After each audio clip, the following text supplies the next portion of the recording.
चालीसा का पाठ कर रहे थे तो हनुमान चालीसा के पाठ में एक बात आई थी, शंकर सुवन केसरी नंदन तेज प्रताप महाजगवंदन विद्यावान मुनि अति चातुर राम काज कर विद्वान। तो हनुमान जी का संबंध शंकर जी से आया, शंकर सुवन केसरी जी से आया और पवन देवता से आया। प्रणवो पवन कुमार खलवन पावक ज्ञान धन जासु हृदयागार भसै राम सर चाप धर। तो हनुमान जी के संबंध तीन से हो गए, शंकर जी से हो गए, केसरी बाबा से हो गया और पवन देवता से हो गया। अब एक हनुमान जी के तीन पुरुषों से संबंध हो गए, तीन देवताओं से संबंध हो गए। तो इसके पीछे क्या कारण रहे जो तीन संबंध इनके साथ जुड़े? तो अंजनी माँ तो यही है, अंजनी पुत्र महासुखदाई संतन के प्रभु महासाई। तो कथा आती है कि एक ये निश्चित सिद्धांत समझने भगवान कृष्ण गीता में कहते हैं कि अर्जुन से कहते हैं कि मैं मूल रूप से निर्गुण और निराकार हूँ, परमात्मा जो है मूल रूप से निर्गुण और निराकार है। तो अर्जुन ने कहा कि प्रभु आप निर्गुण निराकार है तो क्या कारण है कि आप सगुण रूप धारण करते हैं? अपन पूजा करते हैं सगुण रूप में, भगवान कृष्ण की करते हैं, राम जी की करते हैं, हनुमान जी की करते हैं, भोलेनाथ की करते हैं, गणेश जी की करते हैं, सभी की पूजा करते हैं, फिर क्यों सगुण साकार में पूजा करते हैं? तो भगवान कृष्ण ने बड़ा सुंदर उत्तर दिया। भगवान ने कहा कि मैं यद्यपि निर्गुण निराकार हूँ परंतु कुछ ऐसी परिस्थितियां आ जाती है जिसके कारण मुझे सगुण साकार रूप में अवतार लेना। तो अर्जुन ने कहा कि प्रभु ऐसी कौन सी परिस्थितियां आपके सामने आती है? तो भगवान कहने लगे परित्राणाय साधुनाम विनाशाय च दुष्कृताम धर्म संस्थापनार्थाय संभवामि युगे युगे।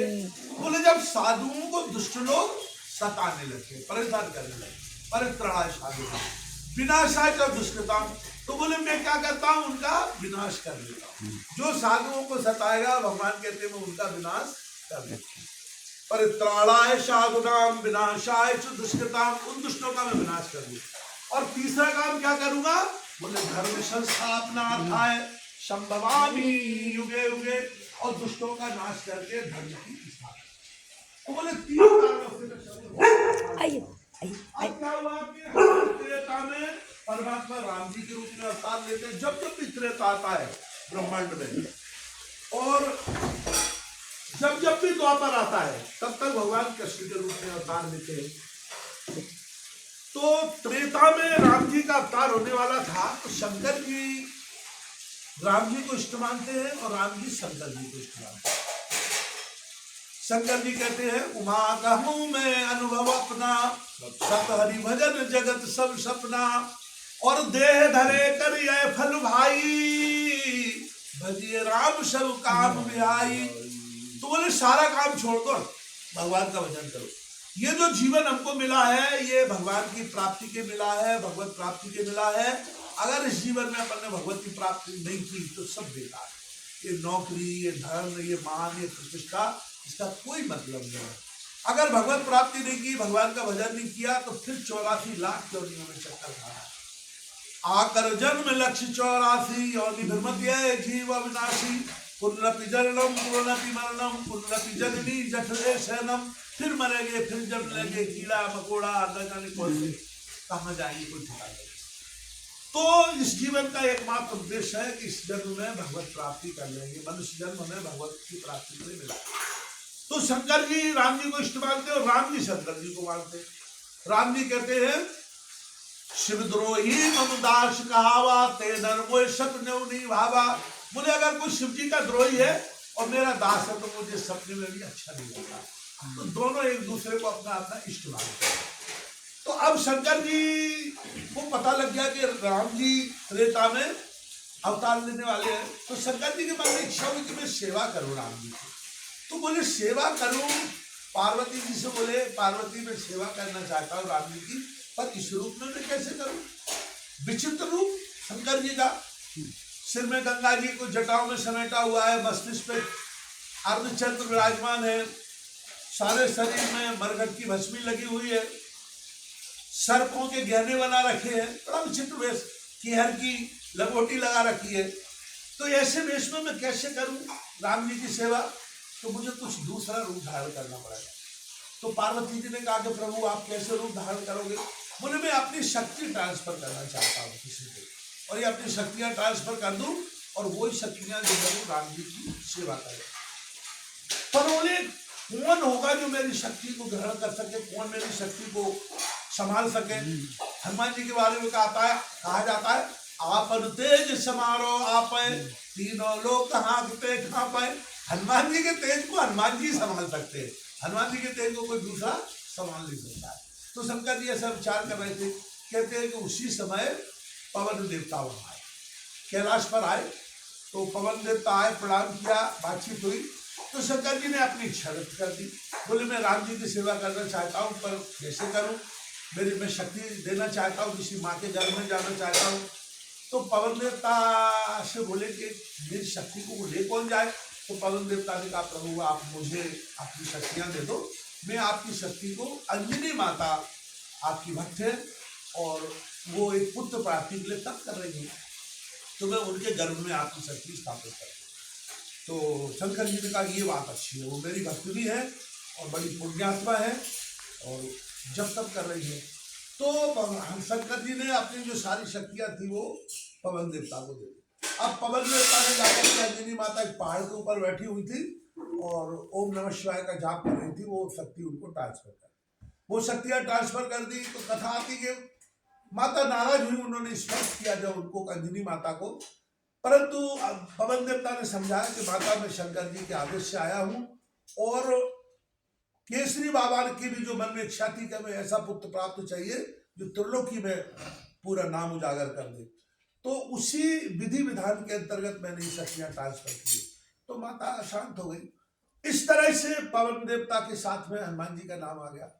अब आगे चले, एक कथा ये आती है कि त्रेता में जब दशरथ जी को कोई पुत्र प्राप्ति नहीं हो रही थी और उनकी काफी अवस्था हो चुकी थी, तो पुत्रष्टि यज्ञ कराया, शृंगी ऋषि ने पुत्रष्टि यज्ञ कराया और उस यज्ञ में से अग्नि देवता स्वयं अपने हाथ से खीर लेके, चारू बोलते उसको, खीर को चारू एक नाम है उसका, खीर भी बोलते, वो लेकर के आए और वशिष्ठ जी के हाथ में वो खीर का जो पात्र था वो दिया।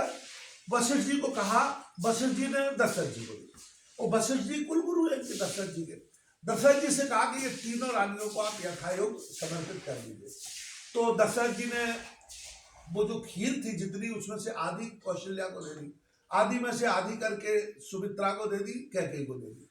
अब ये कैकेयी जो थी वो थोड़ा कर्कश स्वभाव की थी, तो कहते हैं कि कैकेयी झगड़ा करने लगी, बोले मैं आपने कौशल्या को ज्यादा महत्व दिया और मुझे आधी में से आधी दी और पूरी में से आधी कौशल्या को दे दी, ऐसे विवाद करने लगी। कहते उसी समय एक चील पक्षी आया, चील आया, गिद्ध पक्षी जो बहुत दूर तक आसमान में उड़ता है, तो वो उसे झपट्टा मारा और दोना कैकेयी, ये रामचरितमानस में कथा नहीं आई, ये दूसरे शास्त्रों में कथा आई, वाल्मीकि जी ने लिखा, वो लेकर के दोना और वहां जाके जहां अंजनी माता बैठी थी उनकी गोदी में रख दिया जाके, वो जो खीर का दोना था अग्नि देवता का दिया हुआ। तो अंजनी माता ध्यान में बैठी थी, ओम नमः शिवाय का जाप कर रही थी, आंखें खोली तो दोना उनके गोदी में रखा हुआ था। तो उनके मन में ये भाव आया कि तो शंकर जी का ही प्रसाद है, शंकर जी ने भेजा है, तो उन्होंने लेकर के उसको पी लिया। तो अब वो जो अग्नि देवता की शक्तियां थी वो भी उनके घर में प्रवेश कर गई। शंकर जी पहले ही प्रवेश कर गए थे। अब क्या हुआ कि इधर फिर कैकेयी को कौशल्या जी ने अपने हिस्से में से दिया, कुछ सुमित्रा ने अपने हिस्से में से दिया, इस तरह से कैकेयी को खीर पिलाई, तो वो शक्तियां हनुमान जी के पास प्रवेश कर गई। अब इधर क्या हुआ कि जब हनुमान जी का अवतार हुआ, तो कहते कि जब गुफा में उनका अवतार हुआ तो ऐसा शरीर था उनका कि जैसे 5 वर्ष का बालक होता है, और ये सोटा जो उनके हाथ में दिखता है ये लेके ही आए थे वो, जिस समय उनका अवतार हुआ सोटा लेकर के। कहते एक घटना हुई कि राक्षसों ने आक्रमण कर दिया उनके राज्य पे, अंजनी माता का और जो केसरी बाबा का जो राज्य था, ये लोग जंगल में रहते थे पहाड़ों के बीच में। उसके पहले ये घटना और थी कि हनुमान जी कैसे प्रकट हुए उसमें थोड़ी सी छोटी सी घटना एक और है, वो भी बता देते। एक वहां उस जंगल में एक बहुत भयंकर हाथी रहता था, और वो हाथी क्या करता था कि वो संत महात्मा जो ऋषि मुनि रहते थे उनकी जो वो अपनी कुटियां बनाते थे, पर्णकुटी बनाते थे पत्तों की, वृक्ष वगैरह ये लकड़ी वगैरह जोड़ करके, तो वो तोड़ देता था। तो बड़े परेशान थे ऋषि मुनि लोग। अब ये केसरी बाबा बड़े शक्तिशाली थे, तो केसरी बाबा को कहा कि प्रभु इस हाथी से हमें छुटकारा दिलाइए। तो केसरी बाबा ने युद्ध किया हाथी से, और युद्ध करके उसका बंद कर दिया। तो सारे संतों ने उनको आशीर्वाद दिया कि हम आपको आशीर्वाद देते हैं, आपको एक ऐसा पुत्र प्राप्त होगा जो त्रिलोकी में उसके समान कोई बलवान होगा ही नहीं। इसलिए अपन जब उनकी स्तुति करते हैं हनुमान जी की, तो कहते हैं अतुलित बलधामम है शैलावदेहम धनुजमन कृशानुम ज्ञानी नामाग्रगण्यम सकल गुण निधानम बालराणामधीशम रघुपति प्रिय भक्तम बात जातम नमामि मनोजवम मारुतुल्य वेगम। अब फिर पवन देवता का नाम आ गया, मारुति पवन को बोलते। मनोजवम मारुतुल्य वेगम जितेंद्रियम बुद्धिमताम वरिष्ठम वातात्मजं वानरयूथ मुख्यम श्री राम दूतम शरणम प्रपद्ये। तो इस तरह से उन्होंने आशीर्वाद दे दिया, सारे संतों ने आशीर्वाद दे दिया, तो वो भी अंजनी माता को मिल गया आशीर्वाद। अब हनुमान जी का अवतार हुआ तो हाथ में सोटा लेकर के, और 5 वर्ष के बालक जैसा। उसी समय राक्षसों ने आक्रमण किया, तो ये जो अंजनी माता थी गुफा में बैठी थी, पवन देवता भी उस समय आ गए, और केसरी बाबा भी वहां उपस्थित हो गए। तो केसरी बाबा को आकर के दूतों ने कहा कि प्रभु राक्षसों ने आक्रमण कर दिया है, वो बड़े शक्तिशाली, अपनी वानर सेना उनका मुकाबला नहीं कर पा रही। तो केसरी बाबा बड़े चिंतित होने लगे। जब चिंतित होने लगे तो हनुमान जी 5 वर्ष की अवस्था जैसे बालक के रूप में बोलने लगे, बोले पिताजी मुझे आज्ञा दो, मैं अभी उनको भगा देता हूँ मार के। तो माँ कहने लगी बेटा तू इतना छोटा है, कैसे मार के भगाएगा। तो सबने समझाया कि ये सब कर लेंगे, क्योंकि तो शिव को सब शक्तियां प्राप्त है, अग्नि देवता की शक्तियां प्राप्त है और शंकर जी की शक्तियां प्राप्त है। तो ये गए और कहते 5 वर्ष की अवस्था में इन्हें सारे राक्षसों को मार के भगा दिया। तो अब समझ में तो आने लगी अंजनी माता को कोई साधारण बालक नहीं है, ये तो बहुत अद्भुत है। अब एक दिन की घटना आती है, और कैसे शक्तिशाली बने ये। तो कथा आती है कि ये थोड़े से बड़े हुए तो अंजनी माता अपना फल वगैरह खिलाती, दूध पिलाती। तो भूख लगी, अंजनी माता पूजा करने जा रही थी, प्रातः काल सुबह सुबह का समय था। तो कहने लगे माता भूख लगी है, कुछ खिलाओ हमको। तो बोली बेटा मैं पूजा करके आ जाऊं और फिर तुमको खिला देती हूँ कुछ। तो इनकी दृष्टि गई आकाश की तरफ, आकाश पे दृष्टि गई तो वो सूर्य भगवान प्रकट हो रहे थे उस समय, और वो सेव जैसा उनका, ये जो सेव फल होता है ऐसा उनका कलर था। सुबह सुबह अपन देखो तो बिल्कुल ऐसे ही लगते हैं, सूर्य भगवान छोटा सा रूप होता है। तो हनुमान जी महाराज को लगा कि ये फल है कोई, जानो तो फल की तरह जाना उसको। अब वहां से उड़ान भर दी इनने। उड़ान कैसे भर दी, इनके पास उड़ने की शक्तियां पवन देवता के कारण आ गई, क्योंकि पवन देवता ने भी अपनी शक्ति प्रदान कर दी अंजनी माता को। तो ये शुरू से ही उड़ान भरने की शक्ति इनके पास थी। तो इतने उड़ान भरी और लीलो ताय मधुर फल जानू, उसको मधुर फल जान करके और ली लिया। अब गटक लिया तो पूरा अंधेरा हो गया, तो लोग अंधेरा हो गया, सब हाया करने लगे। सबने इंद्र को जाके बोला, बोले प्रभु वो तो हनुमान जी महाराज ने अटक लिया उसको, गटक गए, सूर्य भगवान को अंधेरा हो गया। अब वो इंद्र थोड़ा इंद्र देवताओं के राजा जरूर है, पर इंद्र में जितना विवेक होना चाहिए वो नहीं है। कोई तपस्या करे तो इंद्र को द्वेष हो जाता है, और उनके मन में ये भाव आता है कि हमारे स्वर्ग पर राज्य कर लेंगे। कोई ऋषि मुनि करे, कोई भी तप करे, ये भाव उनके मन में पैदा हो जाता। हनुमान जी के प्रति भी दुर्भावना पैदा हो गई। तो वो दधीच ऋषि की हड्डियों का बनाया हुआ जो वज्र था उनके पास, उसका प्रहार किया हनुमान जी के ऊपर। अब वो अमोघ शस्त्र है वो, क्योंकि वो तो ऋषि की हड्डियां हैं। तो हनुमान जी को यहाँ लगा। आपने देखा होगा कई चित्रों में हनुमान जी की एक तरफ ये टेढ़ी हो गई उनकी, थोड़ा वज्र का प्रहार हुआ।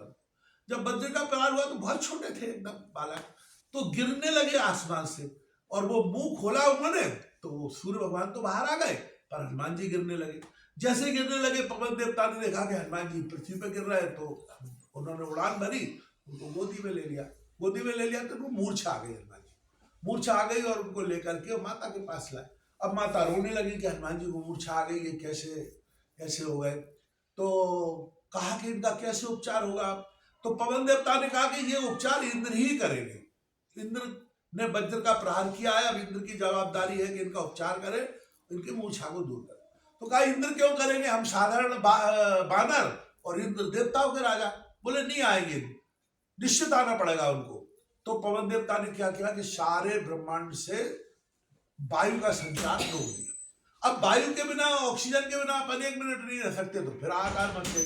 सारे देवता आए, सब देवताओं ने पवन देवता से कहा प्रभु आप वायु का संचरण करिए, नहीं तो सब जीवित ही नहीं बचेंगे। वायु देवता ने कहा हम एक शर्त पे करेंगे कि सबसे पहले तो हमारे पुत्र को आप मूर्छा से बाहर लाओ। इंद्र देवता ने कहा कि ठीक, अभी हम मूर्छा से बाहर लाते हैं। मूर्छा से बाहर लाए। उसके बाद बोले जितने देवता है, चाहे जल देवता हो, चाहे अन्य और देवी देवता हो, सारे देवता इंद्र हो, सब अपनी अपनी शक्तियां इनको ट्रांसफर करो। तो इस तरह से हनुमान जी के पास सारी देवताओं की शक्तियां आ रही है। तो इसलिए कहते हैं कि हनुमान जी अतुलित बल के धाम है। आपन तेज समारो आपै, तीनों लोक हांकते कांपै, कनक भूधरा कार शरीरा, समर भयंकर अतिरण धीरा। हनुमान जी इतने शक्तिशाली हो गए कि ब्रह्मांड में ऐसा कोई काम नहीं जो हनुमान जी नहीं कर सकते, बस उनको प्रसन्न कर लो। तो इस तरह से हनुमान जी अतुलित बल के धाम हो गए। अब हनुमान जी बड़े हुए, राम जी की सेवा में लग गए। अब बहुत ज्यादा कथा पर विस्तार से कह नहीं सकते, अपने को तो ये बताना है कि उज्जैन में कैसे आए वो। अब राम जी की सेवा में लग गए। वहां युद्ध हुआ भयंकर रावण से। रावण से भयंकर युद्ध हुआ। लक्ष्मण जी को शक्ति लगी, संजीवनी बूटी लेके आए, लक्ष्मण जी को जिंदा किया। उसके बाद अहिरावण दोनों भाइयों का हरण करके ले गया राम जी को, और माया से, माया भी था। हनुमान जी ने जाकर के पाताल में उसका वध किया, अहिरावण का वध किया। अहिरावण का वध करके और हनुमान जी ने दोनों भाइयों को कंधे पर बिठाला। वहां मकरध्वज से युद्ध हुआ। हनुमान जी का बेटा था मकरध्वज, उनका पसीने से उत्पन्न हुआ था, तो उसको राज्य दिया पाताल का, और राम जी को लेकर के चले। राम जी ने कहा कि हनुमान जी हमारी इच्छा है कि असल में दशरथ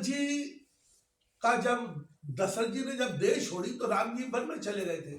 तो राम जी अपने पिता का जो अंतिम क्रिया होती है वो नहीं कर पाते, तो उनके मन में ये था कि हमें पिताजी का अंतिम क्रिया करना है। तो ये जो अपना उज्जैन है, ये कर्मकांड का भी एक केंद्र है। रामघाट है, सिद्धवट है, ये बहुत सारे क्षेत्र ऐसे हैं, ये कर्मकांड के क्षेत्र है, यहाँ कर्मकांड होता है। तो राम जी ने एक तो चित्रकूट में उनका थोड़ा सा अंतिम संस्कार किया, उनको जलांजलि दी दशरथ जी को, पर फिर भी उनको अधूरा लग रहा था। उनको लग रहा था कि किसी तीर्थ में, अच्छे तीर्थ में होना चाहिए। तो राम जी हनुमान जी से बोले कि हनुमान जी तुम हमको उज्जैन लेके चलो, उज्जैन होते हुए चलेंगे तो हम पिताजी का जो है वो तर्पण संस्कार भी कर देंगे, भगवान महाकाल के दर्शन भी कर लेंगे, क्योंकि राम जी शंकर जी को अपना इष्ट मानते हैं। तो हनुमान जी ने कहा चलो। तो दोनों भाइयों को कंधे पर उठाला और राम घाट पे आए। इस घाट का राम घाट नाम इसलिए पड़ा कि हनुमान जी राम जी को लेके आए। राम जी को लेके आए, फिर राम जी ने सब अपना विधि विधान से तर्पण किया, पिता को जलांजलि दी और महाकाल भगवान के दर्शन किए। तो आज के ही दिन हनुमान जी उनको लेके आए थे, अष्टमी के दिन हनुमान अष्टमी। बोलो पवन पुत्र श्री हनुमान जी महाराज की जय, रामचंद्र जी महाराज की जय हो। तो आज फिर वहां ले गए, महाकाल ले गए। महाकाल ले जाकर के भगवान ने दर्शन किए और सब बढ़िया हुआ। फिर बोले अब क्या कर रहा है आगे, तो बोले अब जो है वो आप वहां चलो। युद्ध तो कर नहीं था क्योंकि सीता जी वहां थी अशोक वाटिका में। फिर वापस यहाँ से लंका ले गए। तो आज के दिन चूंकि राम जी को यहाँ लेके आए थे तो रामघाट नाम पड़ा, और अष्टमी फिर उज्जैन में ही विशेष रूप से बनाई जाने लगी, क्योंकि अष्टमी हनुमान जी का सीधा संबंध हुआ। फिर हनुमान जी ने जाकर के वो सारी कथाएं बताई है, वहां जाकर के युद्ध हुआ, रावण का वध हुआ, और भगवान जो है वो वापस अयोध्या आए। अयोध्या का राज तिलक हुआ भगवान का, और हनुमान जी फिर सदैव भगवान के साथ रहे। यानी भगवान अपने धाम जा रहे थे तो हनुमान जी ने कहा प्रभु हमको साथ ले चलो। तो राम जी ने कहा कि हनुमान जी आपको हम साथ नहीं ले जाना चाहते। बोले क्यों नहीं ले जाना चाहते हो? क्योंकि बोले हम चले जाएंगे तो फिर यहाँ साधु संतों की रक्षा कौन करेगा? आपको साधु संत मतलब सज्जन पुरुष जो भगवान की भक्ति करते हैं, भगवान की साधना करते हैं और भगवान का जप तप करते हैं। तो हनुमान जी ने कहा कि ठीक है। तो इसलिए हनुमान चालीसा में आता है कि साधु संत के तुम रखवारे, असुर निकंदन राम दुलारे, अष्ट सिद्ध नौ निधि के दाता, असवर दीन जानकी माता। तो हनुमान जी ऐसे देवता है कि हनुमान जी आज भी है। और जो भी मतलब जो सतबार पाठ कर कोई, छूटे बंद महासुख होई, जो यह पढ़े हनुमान चालीसा, वो सिद्ध साखी गौरीशा। और आपका कोई काम ऐसा नहीं है जो हनुमान चालीसा का अगर आप विधि विधान से पाठ करते हैं, वो पूरा पाठ आपका पूरी तरह नहीं हो, मतलब वो काम आपका सफल ना हो जाए। ब्रह्मांड में ऐसा कोई काम नहीं है। कवन सुकाज कठिन जग माही, जो नहीं हो तात तुम पाही। अब कथा आती किष्किंधा कांड में कि जब सीता जी का पता लगाना था तो जामवंत जी ने सबसे पूछा कि भैया कौन जाएगा। संपाति ने बता दिया कि अशोक वाटिका में सीता जी है, पर 100 योजन का जो समुद्र है जो लांग जाएगा वो सीता जी का पता लगा पाएगा। अब सब कहने लगे, नलिन कहने लगे हम कुछ किलो योजन तक दूर जा सकते हैं। और अंगद ने कहा, अंगद कहा जाओ मैं पारा, जे संशय कछु फिरती वारा। बोले एक तरफ से तो मैं चला जाऊंगा पर लौट के आ पाऊंगा ये मुझे संशय है, थोड़ा संशय। अब जामवंत जी ने देखा हनुमान जी एक तरफ खड़े हुए। अब ये हनुमान जी को एक श्राप भी लगा हुआ है, हनुमान जी श्रापित है। तो वो श्रापित कैसे हुए कि जिन संतों ने आशीर्वाद दिया था कि ये तेजवान पुत्र आपको होगा, केसरी बाबा को, अब ये हनुमान जी क्या हुआ कि जब बिल्कुल छोटे थे तो ये फिर इनके बचपन की घटना बताएंगे। बहुत शरारती थे, शैतानी करते थे, खूब मस्ती करते थे, जैसे बच्चे मस्ती करते। तो मस्ती करते थे तो ये क्या करते कि वो साधु महात्माओं की किसी की लंगोटी उठा लेते, किसी का कमंडल उठा लेते, किसी का कुछ करते और पेड़ पे टांग देते, कभी सी नदी में बहा देते, कभी कुछ करते। अब साधु बड़े परेशान, माता को भी शिकायत की कि देखो हनुमान जी भाई लंगोटी ही ले जाते उठा के, कमंडल ही ले जाते उठा के। तो माँ ने समझाया पर वो कोई माने का, इतनी शक्ति के सवारे कैसे उसको, सारे देवताओं की शक्तियां भरी पड़ी इनके अंदर। अरे सब देवताओं की पूजा पाठ मत करो, अकेले हनुमान जी को पकड़ लो तो ये राम जी से भी मिला देंगे और आपके सारे काम भी पूरे कर देंगे। बोलो पवन पुत्र श्री हनुमान जी महाराज की जय हो। तो वो साधुओं ने सोचा कि भैया इनने तो भारी परेशान कर रखा है अपने को, तो इनको श्राप दे दी कि जाओ जब तक तुमको कोई याद नहीं दिलाएगा तुमको अपनी शक्ति याद नहीं रहेगी, भूल जाओ। इसलिए अपने को याद दिलाना पड़ती है। तो जामवंत जी ने देखा कि हनुमान जी एक तरफ खड़े हुए हैं और सब अपने अपने बल का बखान कर रहे हैं, तो एकदम याद दिलाई। बोले काच प्रसाद रहे हो बलवाना, पवन तनय बल पवन समाना, राम काज धर लग तब अवतारा, सुन तन भयो पर्वताकारा। अब जैसे ही उनको याद दिलाई तो जामवंत जी से कहने लगे, जामवंत मैं पूछो तो ही, उचित सिखावत दी जब कोई, सहित सहाय रावण मारी, आनो यहाँ त्रिकूट उपारी। बोले आप आज्ञा दो मैं क्या करूं, सारे रावण को मार दूं, उसके सहाय को भी मार दूं और लंका को पूरा उखाड़ करके ले आऊं सीता जी से। तो जामवंत जी ने समझाया, हनुमान जी महाराज ऐसा मत करो, आप तो सिर्फ इतना काम कर दो कि बस सीता जी का पता लगा ला, भगवान ने इतना ही बोला है, और आकर के फिर आप बता देना। तो हनुमान जी ने कहा जो आप कहो वो कर दे। तो कहने का तात्पर्य ये है कि कवन सुकाज कठिन जग माही, जो नहीं होए तात तुम पाही। और सीता जी ने आशीर्वाद दे दिए। अग्नि देवता की शक्ति थी, शंकर जी की शक्तियां थी, इंद्र की शक्तियां थी, सबकी शक्तियां थी। बोले अजर अमर गुण निधि सुत हो, करे सदा रघुनायक छो, अष्ट सिद्ध नौ निधि के दाता, असवर दीन जानकी माता। तो सारी अष्ट सिद्धियां दे दी, सबके दाता बना दिए, इनको अतुलित बल के धाम बना दिए। तो ऐसे हनुमान जी अतुलित बल के धाम हो गए। तो इस तरह से फिर हनुमान जी ने राम जी की सेवा की। और राम जी की पूरी, जब तक राम जी त्रेता में रहे, 11,000 वर्ष तक राम जी ने राज्य किया अयोध्या में, तब तक हनुमान जी राम जी की सेवा में लगे रहे। और आज भी है, जो हनुमान जी को पकड़ ले, हनुमान जी यहाँ उसका सब कल्याण हो जाएगा। और देश छूटने के बाद राम जी के पास हनुमान जी पहुंचा देंगे। तुलसीदास जी को हनुमान जी नहीं तो पहुंचाया, राम जी से जो मिलाया है वो हनुमान जी ने मिलाया। विभीषण को राम जी से मिलाया, हनुमान जी ने मिलाया। तो हनुमान जी सर्व समर्थ है, सब कर सकते हैं। तुम पुकार सुग्रीव कीना, राम मिलाए राजपद दीना, तुमरो मंत्र विभीषण माना, लंकेश्वर भय सब जग जाना, युग सहस्त्र जो जन पर भानु, लीलोताय मधुर फल जानू। तो कहने का तात्पर्य है कि कलयुग में अगर अपने हनुमान जी के चरण पकड़ लिए और यही बजरंग बाण का मंगल शनिवार को पाठ करते रहो, और अपना बस आराम से हनुमान जी की बस ये तो बहुत जल्दी प्रसन्न हो जाते हैं। थोड़ा चना चिरौंजी का प्रसाद लगा दो, माला पहना दो, कुछ फूल अर्पित कर दो, हो गए प्रसन्न उनको, और क्या करना है। अच्छा, राम जी से बड़े प्रसन्न होते हैं। अगर राम जी का अपन ने भजन सुना दिया तो प्रसन्न हो जाएंगे एकदम। जहां जहां राम जी की कथा होगी वहां हनुमान जी जरूर सुनेंगे, उसको चौकी लगेगी उनकी। तो हनुमान जी को प्रसन्न करना है तो कभी राम जी की कथा पर रामायण खोल के बैठ जाओ, रामचरितमानस खोल के बैठ जाओ, थोड़ी सी कथा पढ़ लो, हनुमान जी प्रसन्न है। तो इस तरह से आज अष्टमी के दिन विशेष रूप से उज्जैन में हनुमान जी को मनाया जाता है। तो अपन सौभाग्यशाली है कि हनुमान जी के चरणों में आज अष्टमी का कार्यक्रम मना रहे हैं। इस तरह से हनुमान जी का बड़ा अभिन्न संबंध है उज्जैनी से। और उज्जैनी तो अद्भुत है, भगवान कृष्ण की शिक्षा स्थली भी है और ससुराल भी है, और मंगल ग्रह का जन्म स्थान है, भगवान महाकाल पे है। तो इस तरह से जो है अष्टमी का आज का बड़ा भारी बात है। अब आप सुना तो एक आध नजर